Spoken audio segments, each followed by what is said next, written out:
Hi, I'm Sarah with the Volusia County Public Library System, coming to you from the Ormond Beach Regional Library. And on this episode of Volusia Gets Crafty, I'm going to show you how to crochet this tea light holder. Now I'm going to break this project up into two videos so that we're not rushed. But to get you started, you're going to need a 250 milliliter or 8 ounce wide mouth mason jar. You're going to need cotton yarn in your choice of color.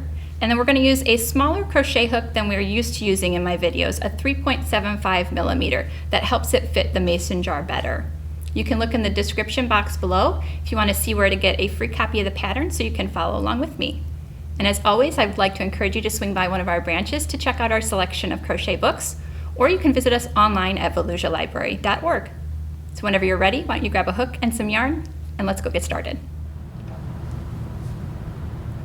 Okay, so today we're going to get started on our crocheted tea light holder, and there's several rounds and we're going to break this up into two projects. So this is part one of the project. So if we're following the instructions, it says to begin with we want to chain 2. So we'll do that. And remember, we're using cotton yarn and a 3.75 millimeter crochet hook. The smaller size is going to make this fit that mason jar, so that's really important to have that. Then their instructions say to put 6 single crochets in the second chain from the hook. So not this first one, but the second one. And we're going to put a single crochet, so just insert and pull up a loop, yarn over and pull through 2. If this is your first time working with cotton yarn, you'll notice that it's a different feel. It doesn't glide through like acrylic yarn does, so you may kind of have some adjustment time getting used to it. But I've got 2 in there. I'm going to go until I have 6, and then I'll meet you back at the end. Okay, so I'm at the end of round 1, and what I'm going to do is I have my 6 single crochets. I'm going to slip stitch to the first single crochet I made to complete that round. All right, so now for round 2, the instructions say we need to chain 1, and that we need to put 2 single crochets in each stitch all the way around. So if we had 6 single crochets and we're doubling it, we'll end up with 12 by the time we're done. So you're going to go into that same place that you slip stitched to, pull up a loop, yarn over, pull through the 2 loops. Go into that same space, pull up another one, and do a second single crochet. Into your next stitch, you're going to put 1, 2 single crochets. So put 2 in each stitch going around, and I'll meet you back when you have 12 at the end. Okay, so I'm at the end of round 2, and I wanted to draw your attention because this is a place where you can easily think that you have 1 extra stitch, but that's actually part of where you slip stitched in the previous round. So you want to be sure to count your stitches and make sure you have 12, because if you know you have 12, you know you don't need to put anything there. So just be conscious of this little gap that will show. You're going to slip stitch to the very first single crochet you made, and that will actually close in that gap just fine. Okay, so that's the end of round 2. For round 3, the instructions say to chain 1 and put 1 single crochet in that same place that you slip stitched to. And then in the next single crochet, we're going to put 2. Both in the same space. Okay, so 1 single crochet in the next one, and then 2 single crochets in the one after that. So that's our repeat pattern. 1, and then 2 together in the same one. So repeat that all the way around, and I'll meet you at the end of round 3. All right, so I'm at the end of round 3. If you've done it right, you'll have 18 stitches. And once again, you're going to have this little gapping space. Don't worry about it. Just slip stitch to the top of the first single crochet you made, and you've just completed that round.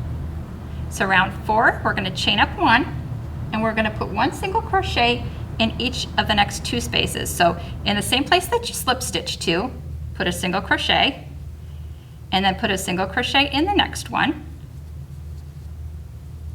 And then the one after, we're going to put 2 of them in the same space. And that's our repeat pattern. So you're going to do 1 into each of the next 2, and into the one right after, you're going to put 2 in the same one. Okay, so continue that all the way around, and I will meet you back at the end of round 4. All right, so I'm at the end of round 4. If you've done it right, you should have 24 stitches at this point. So you're going to slip stitch to that first single crochet you made, and that is the end of round 4.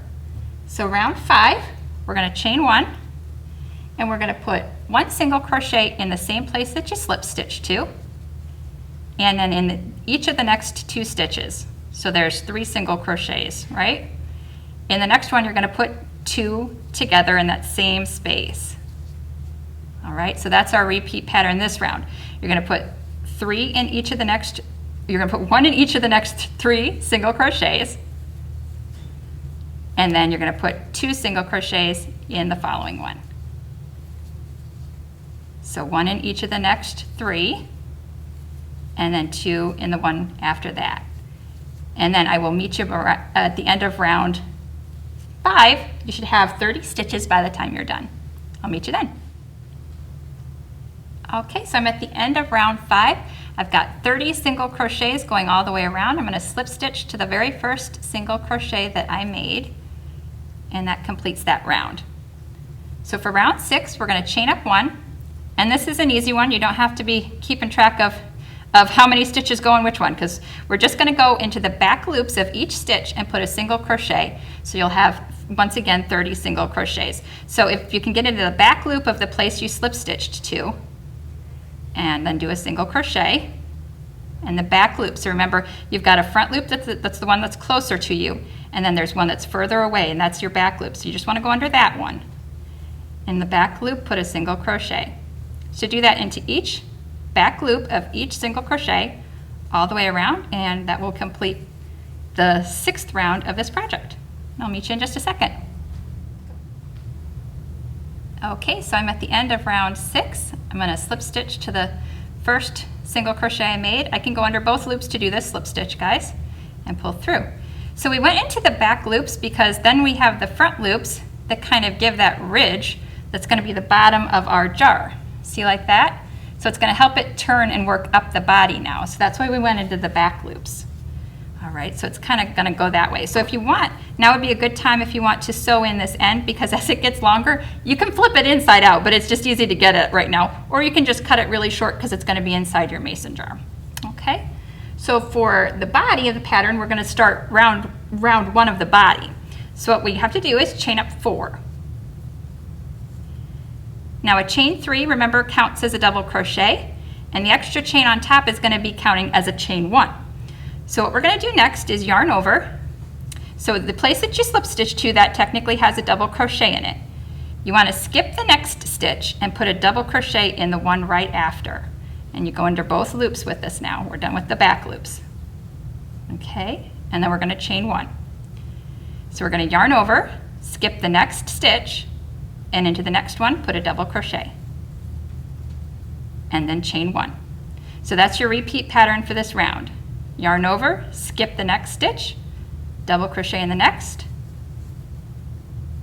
and then chain 1. So keep doing that around this first round of the body, and I will meet you at the end. You should have 15 double crochets by the time you're done with this round. I'll meet you at the end. Okay, so I've just completed the first round of the body of the tea light holder. I've done my last double crochet and I chained 1. I'm going to skip my last stitch, and then I'm going to attach it with a slip stitch to the 3rd chain. So there's the 1st, the 2nd, and the 3rd. So the 3rd chain from the bottom is where you're going to do a slip stitch, because then it leaves that extra chain as the chain 1 that keeps that pattern going all the way around. See how that worked? So we're going to do one more round for this part of the video, for the first part of the video. So we're going to chain up 1, and in the same space we're going to put a single crochet. And then in the chain space, right in here, just go into the space, you're going to put another single crochet. Into the top of the next double crochet, you're going to put a single crochet. And into the chain space, another single crochet. So that's your repeat pattern. Into the tops of the double crochets, you put a single crochet, and into the chain spaces, you're going to put a single crochet. So by the time you're done, you'll have 30 single crochets. So I'll meet you back at the end of this round. All right, so I've just completed this round. I'm going to slip stitch. I've put my last single crochet into the chain space, and I'm going to slip stitch to the first single crochet that I made. So this is a good cutting off point. We'll continue on with the part 2 of our tea light holder in the next video. So I hope you enjoyed this tutorial. Part 2 is coming up next. You can check out videos like this and more on Volusia Library's YouTube channel. I want to thank you for joining me today, and I'll see you again next time. Bye-bye.